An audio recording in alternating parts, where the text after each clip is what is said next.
बारिश के दिनों में 3 से 4 महीने नहीं पढ़ पाते भील आदिवासी समाज के बच्चे।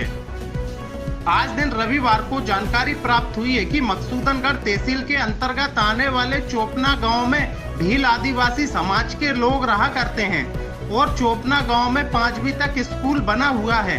वहीं 5वीं से आगे का स्कूल 1 किलोमीटर दूर मऊ गांव में बना हुआ है और दोनों गांव के बीच में एक विशाल नदी जा रही है, जबकि इस नदी में 12 महीने ही पानी रहता है और बच्चे गर्मियों के दिनों में भी नदी को पार कर कर स्कूल पहुंचते हैं, क्योंकि पढ़ेगा इंडिया तो ही तो आगे बढ़ेगा इंडिया। पर बारिश के दिनों में नदी का जल स्तर बहुत ज्यादा बढ़ जाता है, जिससे चोपना गांव के बच्चे अपनी पढ़ाई करने के लिए मऊ गांव के स्कूल में नहीं पहुंच पाते हैं।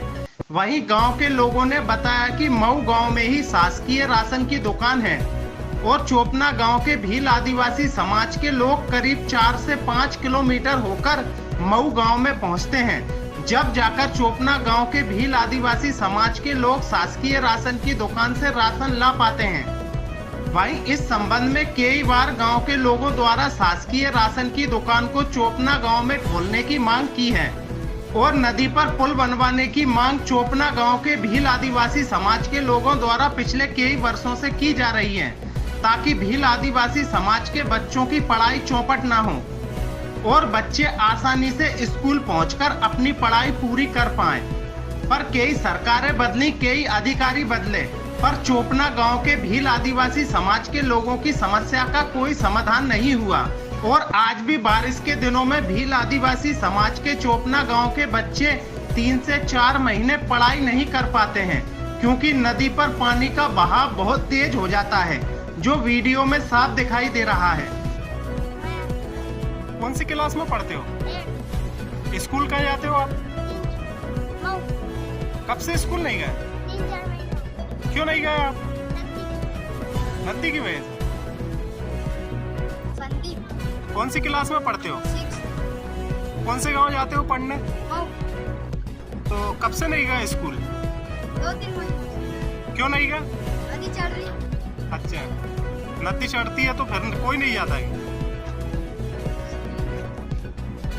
कौन सी क्लास में पढ़ते हो? कहाँ जाते हो पढ़ने? तो स्कूल कब से नहीं गए आप? क्यों नहीं गए? तो नदी चढ़ती है तो स्कूल नहीं जाते?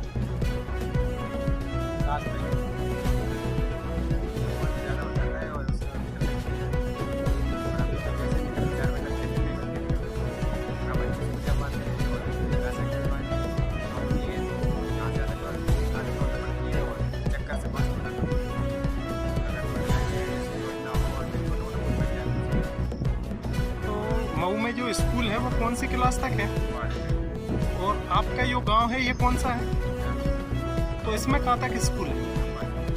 और सबसे बड़ी समस्या है कि मेरे बच्चे मऊ जाने आने में बहुत दिक्कत आ रही है, क्योंकि बरसात होने के कारण नदी चढ़ जाती है 4-5 छत बन नहीं पाती है। और इसके बाद में मैं जो कहना चाहूँ, अपने यहाँ 5वीं तक शाला है और मऊ में ही बदलता है।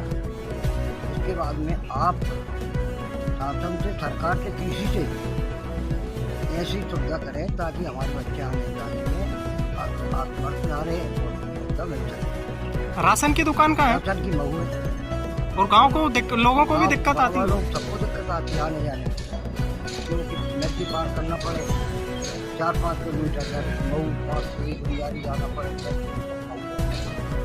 और यहाँ से कितना पड़ता है? यहाँ से अपने यहाँ से पड़े कम 1-2 किलोमीटर। तो हर साल यही समस्या आ जाती है? बरसात होने के बाद तो कोई जाना आना ही बंद है। इसका बच्चों के भविष्य पे भी असर पड़ता होगा? बच्चे पढ़ नहीं पा रहे हैं, कहाँ से पढ़ते? आने जाने में कठिनाई उठाना पड़ रहा है। बच्चे कहाँ से आएंगे? बच्चे अगर जाएंगे मर जाएंगे। ये वही नदी है। इस नदी के कारण चोपना गांव के बच्चे मऊ गांव में नहीं पहुंच पाते हैं, क्योंकि चोपना गांव में 5वीं तक स्कूल है और 5वीं के आगे की पढ़ाई मऊ गांव में बच्चों की होती है। और इस नदी पर पुल नहीं होने के कारण बारिश के दिनों में चोपना गांव के बच्चों की 4 महीने की पढ़ाई पूरी तरह चौपट हो जाती है। वहीं गांव के लोगों द्वारा कई बार इस नदी पर पुल बनवाने की मांग भी की गई है, पर गांव के लोगों की अब तक यह मांग पूरी नहीं हो पाई है।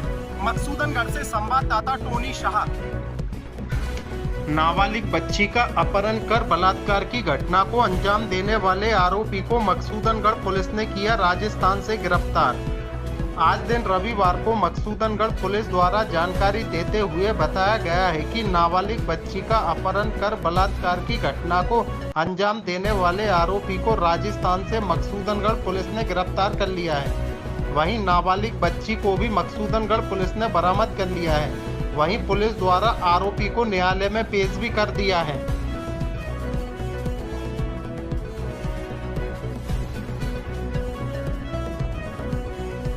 लगातार हो रही 2 दिन से रुक रुक कर बारिश के कारण वाहन चालकों को अपने वाहनों की लाइट दिन में ही जलाकर निकलना पड़ा।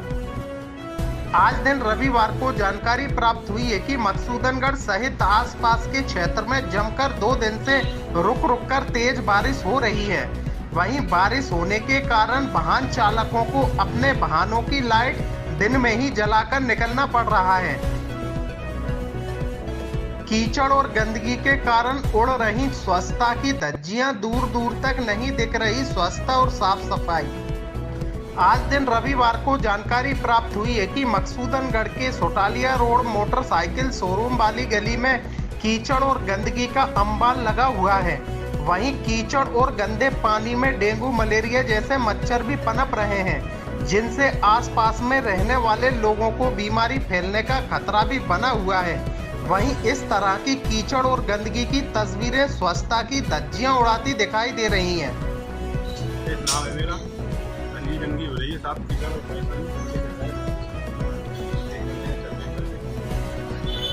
तो क्या बीमारी फैलने का खतरा भी बना रहता है?